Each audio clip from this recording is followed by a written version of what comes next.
Hello student. So in our previous class we have studied little bit about saturated solution, yes. And today in today's class we will continue from that portion. Okay.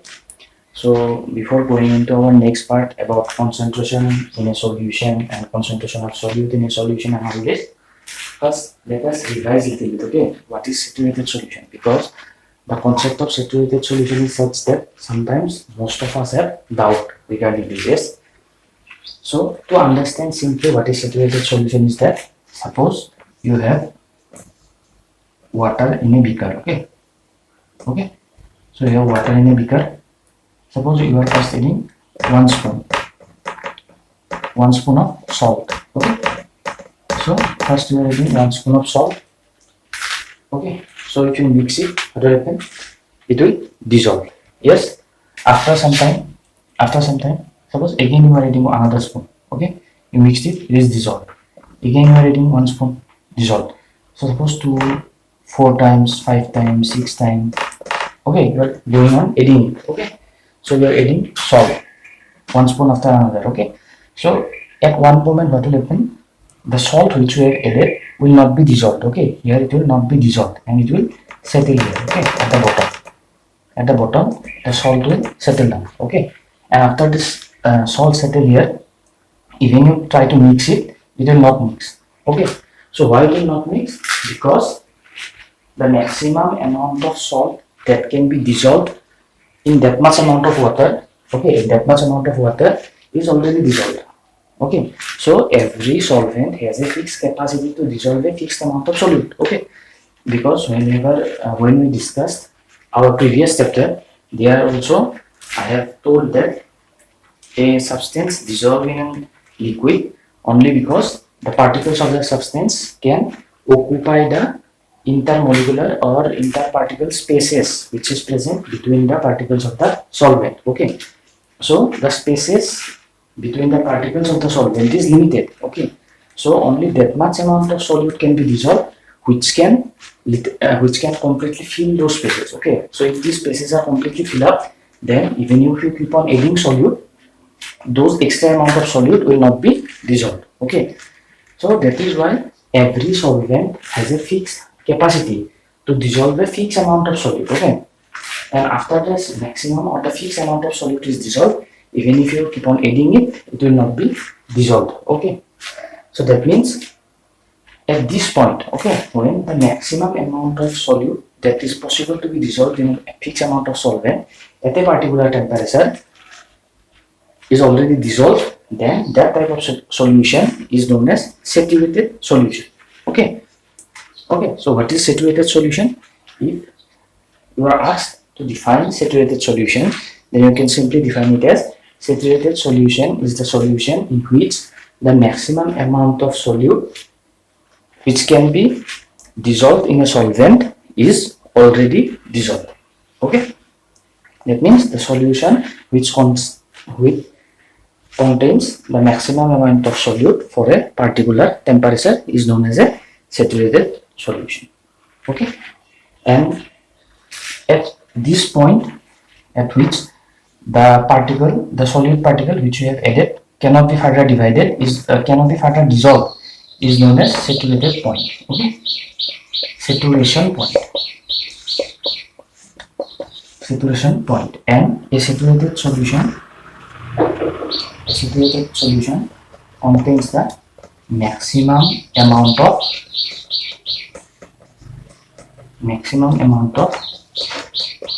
solute, okay. So it means the maximum amount of solute that can be dissolved in the solvent is present in a saturated solution, okay. Now if in another solution, if in another beaker, suppose we have taken the fixed amount of solvent, that much amount of solvent only, okay, and then there also you have started dissolving salt, okay. You have taken that much amount of water and you have started adding salt, okay. Now suppose how much salt you are adding, if that is completely dissolved, okay, that means the amount of salt which you are adding now, if it is less than the amount of salt which is present in a saturated solution, then that type of solution will be known as unsaturated solution, okay. That means if the amount of solute is less than the amount of solute at the saturation point, then we'll call those solution as unsaturated solution. Okay, so suppose here to make a saturated solution we need 10 spoon. Okay, suppose 10 spoon of salt. Okay, to make a saturated solution, suppose make a saturated salt solution, suppose we need 10 spoon of salt. Okay, if instead of 10 spoon we are adding 9 spoon. Okay, suppose instead of 10 spoon we are adding 9 spoon, that means the amount of salt now present in the solution is less than the saturation point. Yes, so that means those type of solutions are known as unsaturated solution. Okay, so this is a revision of our previous class. Okay, so now we need something unique, that is new term, that is concentration. Okay, so what is concentration? So now what is concentration?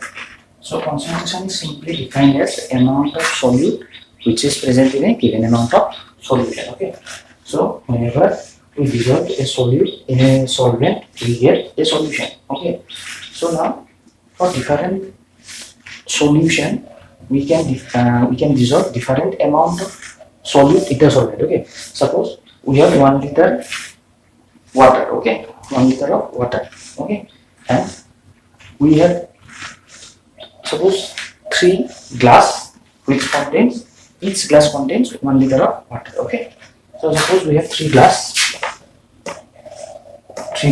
and each contain 1 liter of water, 1 liter. Okay, each contain 1 liter. Suppose here we are adding 50 gram salt, here we are adding 100 gram salt, suppose here we are adding 150 gram of salt. Okay, so that means for a fixed amount of solvent the amount of solute is different in all the 3 cases. Yes, so that means the solution, suppose this is solution A, suppose this is solution B, suppose this is solution C. Okay, so now the amount of solute in solution A is different, amount of solute in solution B is different, amount of solute in solution C is also different. Okay, so that means the amount of solute is different in all the 3 cases. Okay, and that is known as concentration. So if the amount of solute is different in all the 3 cases, we can say the concentration of the solution is different. Okay, so the concentration of the solution of each 3 cases is different. Okay, so now the amount. Okay, here we are using the word amount. Okay, so this amount can be anything. It can be in terms of mass, it can be in terms of volume also. Okay, so we can also see that concentration can be also defined in terms of mass, or concentration can also be defined in terms of volume. Okay, so the amount can be mass or it can be volume also. Okay, so now the thing is that if you use mass to define concentration, then we can represent concentration in different way.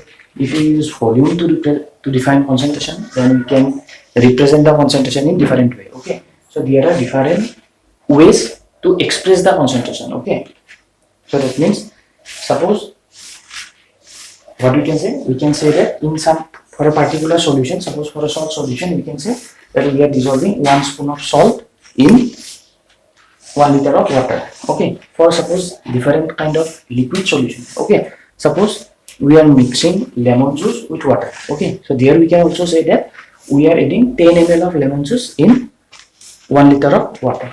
Yes, so that means depending upon the situation, or depending upon we are using mass or we are using volume, we can express the concentration in different ways. Okay, so now we need to look at 3 different ways. Okay, 3 different ways to express concentration. How concentration is generally explained scientifically, that we will be looking at. Okay, so there are generally more than 3 different ways. There are generally 6 to 7 ways where you need molality, all this. But since till now we do not know about mole concept. Okay, so there is an important concept in chemistry, that is mole concept, which you will be knowing or learning in this standard only, but in later chapters. So after that only you can learn about molarity and all. But for now, for the time being, you need to know how to express concentration in terms of mass and in terms of volume. Okay, so that we'll be looking now. So here the first method to express concentration is mass by mass percentage of the solution. Okay, so this is the first way or first method to express the concentration of a solution. That is mass by mass percentage of a solution. Okay, so let us look at it in more details. Okay, so how mass by mass percentage of the solution is defined? It is defined as mass of solute divided by total mass of the solution into 100%. Okay, so what it actually means? It actually means that, suppose again we are considering the same example. Okay, so since we are considering that example for each solution, we are considering the same example of salt solution. Okay, so suppose here in a beaker you have taken 100 gram of water. Okay, 100 gram of water.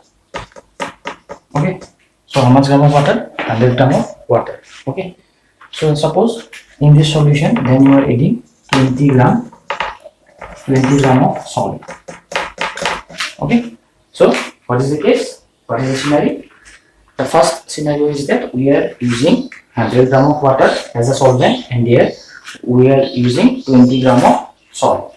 Okay, we are dissolving 20 gram of salt.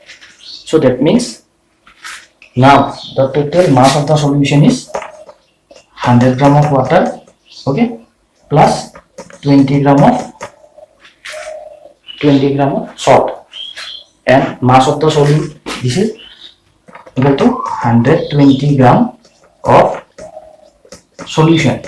Okay, so the mass of the solution is 120 gram.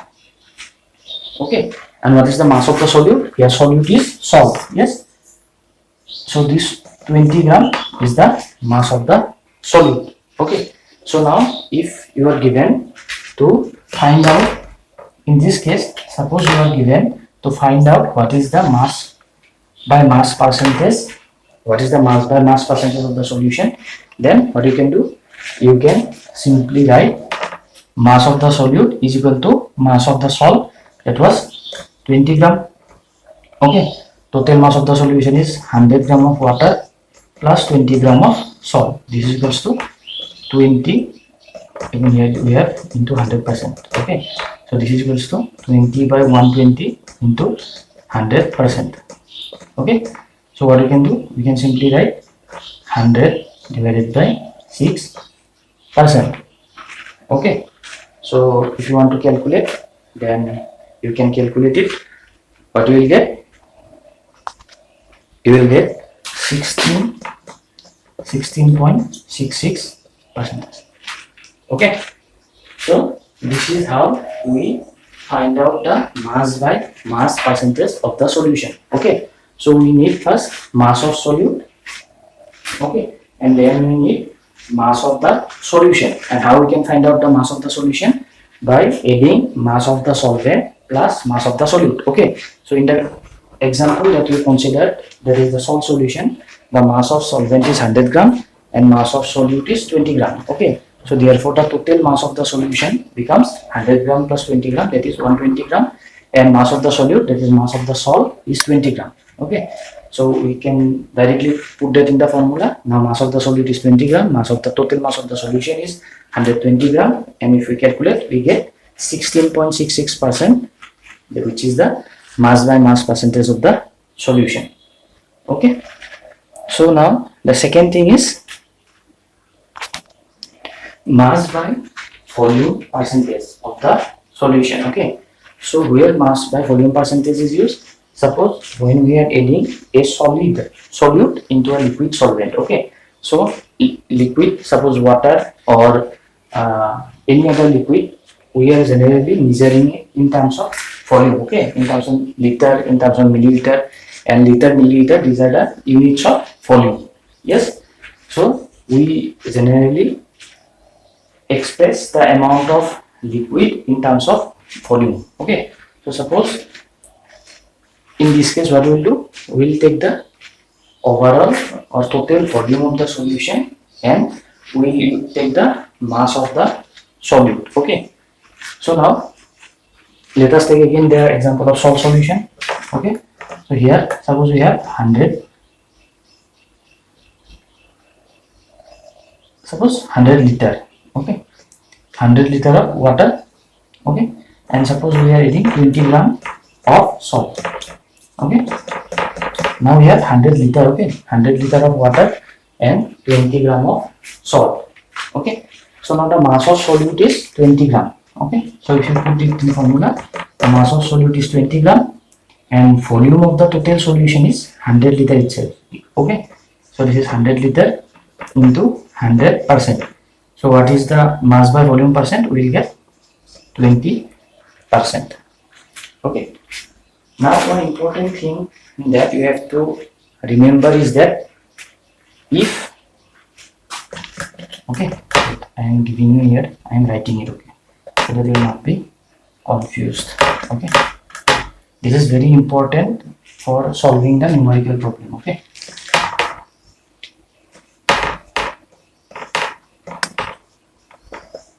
if the solute is solid and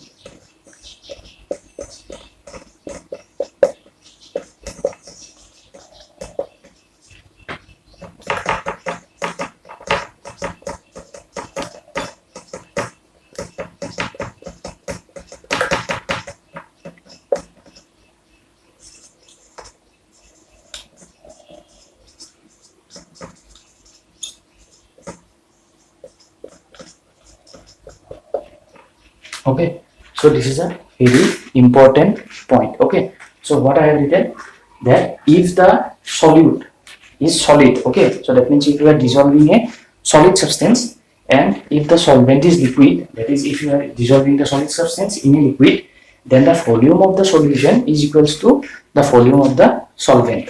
Okay, so that means volume of the solution is equal to volume of the liquid. Why it is so? Because you can check it yourself. If you are dissolving some salt in water, you will see that volume before dissolving the salt in the water, the volume of the water is same as the volume of the solution, that is the salt solution, after dissolving the salt. Okay, why it is so? Because the solid particles, they will, whenever you will dissolve them, they will break. Yes, and they will break and they will occupy the intermolecular space between the particles of the liquid. And since the intermolecular space between the particles of the liquid is larger, yes, we know that intermolecular or interparticle space between the particles of the liquid is larger than that of solid. Yes, so therefore what we will see? We will see that the solid particles will easily occupy the spaces between the particles of the liquid, and therefore we see that the volume does not increase. Okay, so whenever any solid solute is dissolved in a liquid solvent, we will always see that the volume of the solution is equal to the volume of the solvent. Okay, so that you have to remember whenever you solve questions related to this. Okay, now we will look at our third method. Okay, so the third method is volume by volume percentage of the solution. Okay, so here we need volume of the solute and volume of the solution into 100%. Okay, so that is volume of the solute divided by volume of the solution into 100%.